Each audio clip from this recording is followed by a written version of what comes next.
একটা মজাদার মাছ রান্না করছি, রুই মাছ, কাতলা মাছ।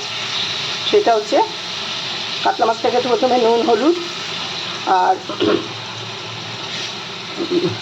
জিরের গুঁড়ো, সামান্য টক দই, গরম মশলা দিয়ে ম্যারিনেট করে রেখেছি কিছুক্ষণ, 20-25 মিনিট। আর কড়াইতে সাদা তেল আর সর্ষের তেল দিয়ে আমি টমেটো আর পেঁয়াজ চাকা চাকা করে কেটে একটু ফ্রাই করে নিয়েছি। নিয়ে এখন এই মাছগুলো দিয়ে দিলাম। মাখানো মাছটা এখন একটু ভাপে হতে দেবো।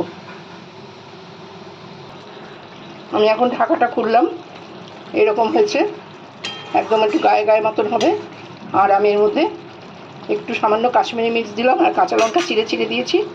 এখন আমি নামিয়ে দেবো একটু ঘি দিয়ে। এটা রোস্টের মতন হলো, এটা রোস্টই বলা যায়, কোনো ভাজাভাজি নয়। তো আমি এখন নামিয়ে দেবো। আমার মোটামুটি রান্নাটা হয়ে গেছে।